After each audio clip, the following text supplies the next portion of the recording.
ഇന്നലെ പാലക്കാട് ഒരു പൊതുപരിപാടിയിൽ വീണ്ടും രാഹുൽ മാങ്കൂട്ടം പങ്കെടുക്കുകയുണ്ടായി. രഹസ്യമായിട്ടാണ് രാഹുൽ പാലക്കാട് മണ്ഡലത്തിലെ പൊതുപരിപാടിക്ക് എത്തിയത്. പാലക്കാട് നഗരസഭയിലെ 36-ാം വാർഡിലെ കൗൺസിലർ സംഘടിപ്പിച്ച കുടുംബശ്രീ വാർഷിക പരിപാടിയിലാണ് രാഹുൽ മാങ്കൂട്ടത്തിൽ എത്തിയത്. കുടുംബശ്രീയുടെ പരിപാടിയിൽ ഇയാളെ പങ്കെടുപ്പിക്കേണ്ടി വന്നു എന്നതാണ് അതിന്റെ ഏറ്റവും കഷ്ടമെന്ന് പറയുന്നത്. കൗൺസിലറുടെ നേതൃത്വത്തിലാണ് പരിപാടി സംഘടിപ്പിക്കപ്പെട്ടത്. അപ്പോൾ രഹസ്യമായിട്ടാണ്. നോക്കൂ, ഒരു MLA-ക്ക് അയാളുടെ മണ്ഡലത്തിലെ പരിപാടിയിൽ പങ്കെടുക്കണമെങ്കിൽ രഹസ്യമായിട്ട് തറയിൽ മുണ്ടിട്ട് എത്തേണ്ടി വരുന്നൊരവസ്ഥ. ആ MLA കുറച്ച് സമയം കഴിയുമ്പോൾ തന്റെ സഹപ്രവർത്തകനെ സന്ദർശിച്ചിട്ട് വലിയ തോതിൽ മാധ്യമങ്ങൾക്ക് മുന്നിൽ വർത്തമാനം പറയുന്നു. അത് വെണ്ടയ്ക്ക നിർത്തി മാധ്യമങ്ങൾ വാർത്തയാക്കുകയും ചെയ്തു. ഇതാണ് കേരളത്തിൽ സംഭവിച്ചുകൊണ്ടിരിക്കുന്നത്. സച്ചിൻ കൂടി എന്നോടൊപ്പം ചേരുകയാണ്. സച്ചിൻ, ഈ ഉയർന്നു വരുന്ന ആരോപണങ്ങളെ ശരിവെക്കുന്നതാണോ ഇന്നലെ പാലക്കാട്ടേക്കുള്ള രാഹുൽ മാങ്കൂട്ടത്തിലിന്റെ വരവ്? അതായത് ഈ ഷാഫി പറമ്പിൽ വിവാദത്തിന്റെ മറവിൽ രാഹുൽ മാങ്കൂട്ടത്തിലിനെ ഒന്ന് റീബ്രാൻഡ് ചെയ്ത് പുനരവതരിപ്പിക്കുക എന്നതാണോ കോൺഗ്രസ് ലക്ഷ്യമിടുന്നത്? അതിന്റെ ഭാഗമായിട്ടാണോ ഇന്നലെ ആ പരിപാടിയിൽ അയാളെ പങ്കെടുപ്പിച്ചത്?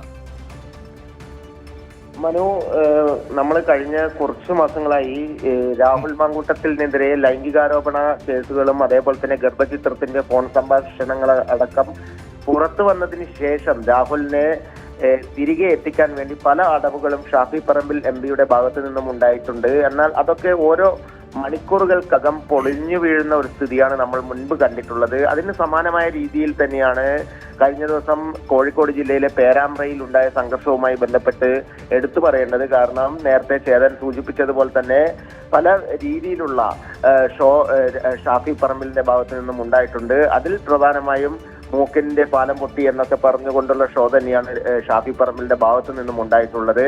അതിനാൽ തന്നെ അത് പ്രധാനമായും തന്റെ ശിഷ്യനായിട്ടുള്ള രാഹുൽ മാങ്കൂട്ടത്തിലിന് വേണ്ടിയാണ് എന്ന ആരോപണം തന്നെയാണ് സമൂഹ മാധ്യമത്തിലും അതേപോലെ തന്നെ വിവിധ രാഷ്ട്രീയ നേതാക്കളും യുവജന സംഘടനാ നേതാക്കളെല്ലാം ഉന്നയിച്ചത്. അത് ശരിവെക്കും തരത്തിൽ തന്നെയാണ് ഇപ്പോൾ പാലക്കാടും നടന്നുകൊണ്ടിരിക്കുന്ന പരിപാടികളിൽ നമുക്ക് കാണാൻ വേണ്ടി സാധിക്കുന്നത്. കാരണം ഇന്നലെ രാവിലെയോടുകൂടിയാണ് പാലക്കാട് നിന്നും രാഹുൽ മാങ്കൂട്ടത്തിൽ ഷാഫി പറമ്പിൽ MP-യെ കാണാൻ വേണ്ടി കോഴിക്കോടേക്ക് പോകുന്നത്.